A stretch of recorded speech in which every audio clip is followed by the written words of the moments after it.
The next portion of this project deals with setting up the template for your website. In order to do this, let's choose one of the template ideas. And remember, I'm giving you 3 different layouts that you can pick and choose from. All of these are completely customizable. You can change the fonts, you can change the colors, you can place pictures wherever you want on the design. It's all up to you. However, use this as a starting point. One of the things I'm going to require is that your desktop website be a certain size. It needs to be 1,250 pixels wide. The templates that I'm giving you are already set at that size. So to get started, all I'm going to do is to pick one of the templates and open it up in Photoshop. Now let's take this one section at a time and build off each individual part. This is meant to be modular, which means the things on here can be easily moved around, rescaled, and resized. But we want to make sure everything is appropriately placed on here. I'm going to grab my zoom tool and zoom into this top portion up here so I can see it a little bit better. Let's close out my characters. And essentially, we need to recreate each little part of this. Now, one of the first things that I would do is to try to place the text back on here as best as you can. The text can be exactly what you see on your screen, or you can make up your own text and use some dummy copy. It really doesn't matter that it's exactly perfect. You can just try to match it as close as possible. I'm going to grab my type tool and click once and create some little buttons. Again, they could be whatever size or font or style that you wish it to be. I'm going to select it and let's open up my tool here. And maybe for this one, I'm going to let them be a little bit bolder. One thing to note is to try to keep it as consistent as possible. So whatever font you choose for one thing, make sure to use it for all of your others as well. Since I've got one for home, let's do one for about. All right, so you see I've got them all lined up here. Now I can select all of these using my Move tool, and I can scale them down till they fit nicely inside of this area. Also, with all of them selected, if I want them to be evenly spaced between each other, I can go up to my spacing here at the top. I can make sure they're aligned, open up the Distribute, and then choose the horizontal distribution. I can see that some of these are still off by a bit, so I'm just going to eyeball it and use my arrows on my keyboard to nudge it over. Finally, with this done, I can drag it down right into place. Let's do a sign up and sign in. I'm going to make a copy of one of these, holding down my Option key. Whoops. That's looking pretty good. Let's tackle some of this with the body copy. Once again, grabbing my type tool, I'm going to click and drag and create an area type. And this is going to give me some dummy text. That's perfect. It's all that it needs to be. We don't have to fill in any specific words. We can actually kind of cut it off right here. If I needed an entire paragraph, once again, click and drag and create area type. And then I'm going to select my font and change it to something that's more appropriate for the type that I'm working on. Let's make it regular and of course much smaller. Because it's area type, it automatically flows into that particular area, which I think looks pretty good. Maybe I'll make mine a little bit bigger.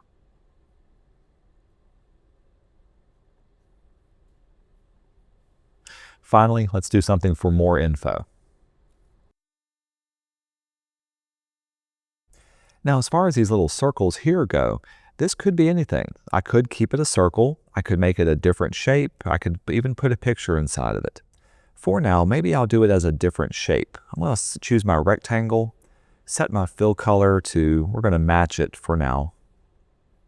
Say okay to that. I don't need a stroke. And I'm simply going to make a square and rotate it to the side to make it into a little diamond. And I'll stick that there. All right, so far so good. Now, as I place things on here, you can see how it's kind of hard to see what's behind everything. Let's do some cleaning up of my layers so that I can see things and move things around. Inside of my layers, you can see how I've got a bunch of different things that make up this website. All of these first layers from home to contacts, and even sign up, well, these are all of my top links. So I'm going to select all of those and put them inside of a group. I'm going to call these my top links. This way I can turn on and off their visibility and they line up nicely. Let's do the same for the other part as well. So I'm going to select this one through my little rectangle, put them inside of a group, and I'm going to call this my top left body copy. Excuse me, it's on the right, so I'll make it my right body copy. Really, the name of it doesn't matter. The thing is, we want to be able to group it so that it's easily copyable and movable. Now that everything is inside of this folder, I can use my Move tool. I can tell it to auto-select the group, and if I wanted to use it over here, all I've got to do is to hold down my Option key and drag a copy of it directly over here.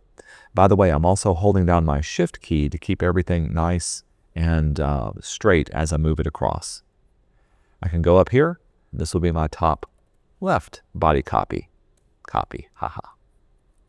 With all of this done, let's put something behind it so that it covers up the actual background image so I can see all of my design. I'm going to select my background layer. I want to zoom out so I can see the entire area. That looks good. And I want to be able to fill in this area with just a solid color. I could do this with a rectangle, or I could do this with a solid fill layer. Let's do it that way.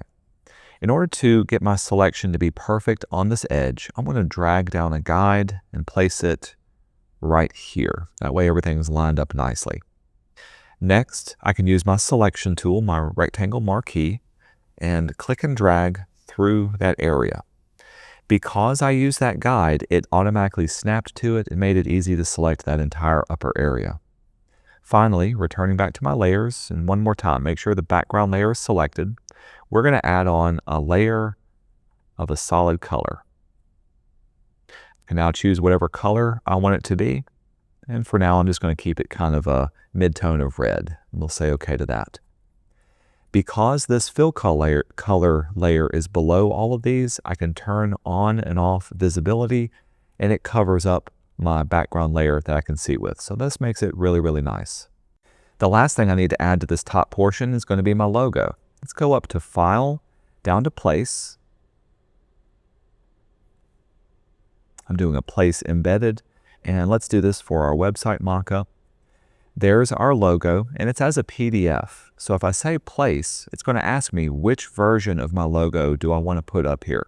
It could be the full color or a solid color. If you choose the full color one, I'm going to choose this first one.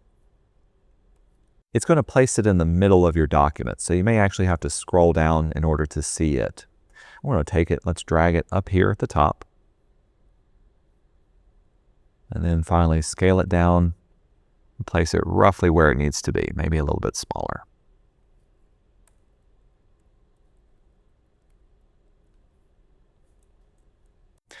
Now, at this time, I'm still not worried about colors and exact placement. I'm simply rebuilding my template so that I have the ability to edit it for later on. So let's take it one section at a time and go down and do another one. Let's do this one since we're going to be placing a picture inside of these other two areas. One more time, I'm going to turn on my guides. Let's drag a guide down here. If it's helpful, you can also drag vertical guides to make sure everything is lined up vertically whenever you place your information. And feel free to reuse what you've already designed. If you've got something that's got text up here, let's copy it and pull it down. Again, this makes a copy inside of your layers, and we'll call this the second section. Body copy. I'm going to open it up. I don't need this rectangle, so I'm going to delete it away. Let's go back to auto-selecting our layers. This will allow me to click on individual layers for my text, and we can make those larger or smaller and place those right where they needed to be. Whoops.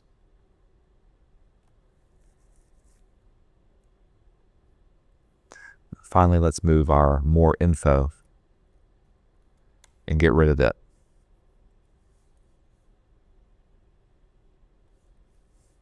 If it's helpful to cover up the background at this stage, again, choose your selection tool. Choose our rectangle marquee to select just between those two guidelines, and let's fill it in with a different color. Solid color. The color can be whatever you want it to be. This time I'm going to do a darker red, but just make sure that it's below everything for this section. As a matter of fact, let's call this section 1. This will be section 2.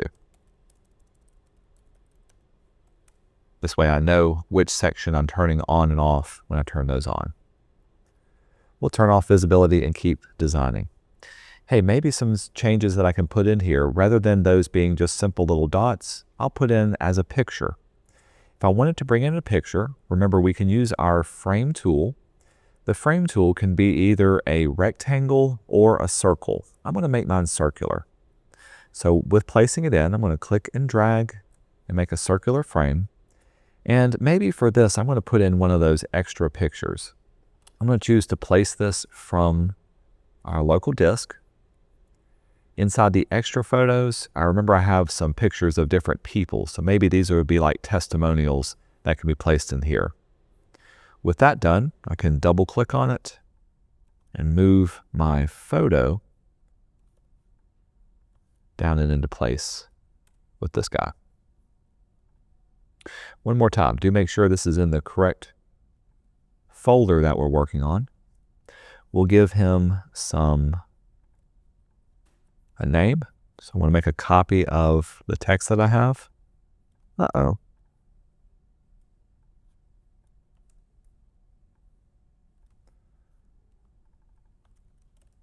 I'll call him person 1. Maybe person 1 will scale it down and put it underneath there. And then finally, we'll give him a little testimonial.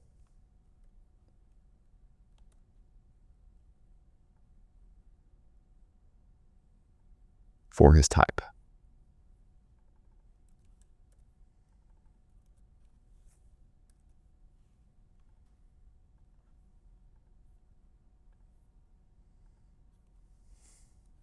You can see now when I turn on the background, I can see my design a whole lot better, and I can start to move things around and place it right where it needs to be.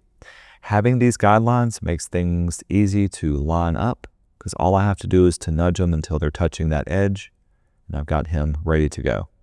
Hey, let's make a copy of these. So going over to my layers, I've got him, I've got person 1, and I need his text selected too, which is this one. Holding down the Option key, I can click and drag, and here's person 2, automatically copied. I can replace his image by going back here and choose Place from Embedded, and then choose a different picture of a different person. Once again, selecting the picture, can pull it down, and we'll call this person 2. Person 2. Zoom out and zoom back in so I can see the upper portion. Hey, since these are going to be customer testimonials, maybe I'll change the title of this.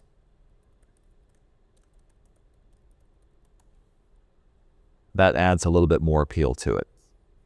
Finally, since I'm working in this layer, I have a large image that I want to be able to place inside of this area too. So once again, I'll choose my frame tool. This could be square, but I can keep it circular, so I'll keep it for this. Let's resize it so that it fits nicely in the area that's already been given.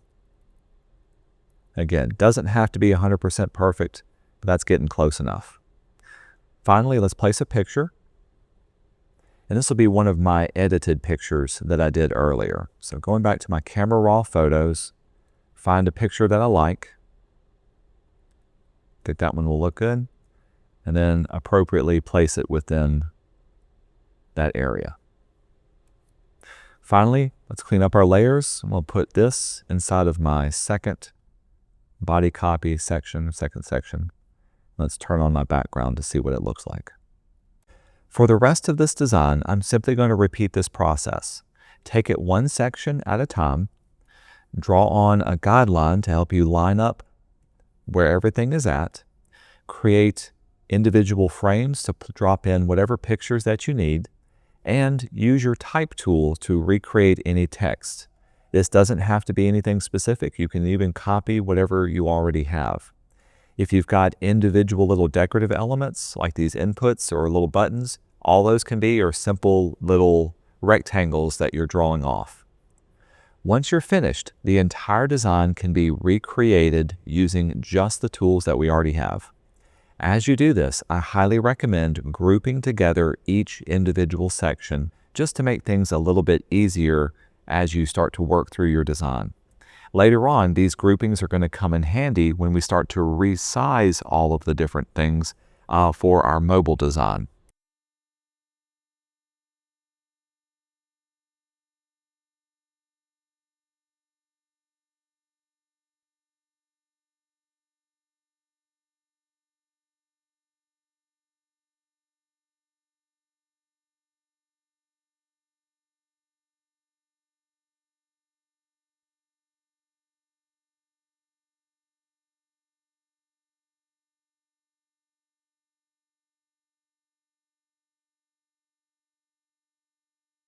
All right, now that we have all of the elements in place and they're editable, we can focus on the design of the smaller details of our website. We'll do that in the next video.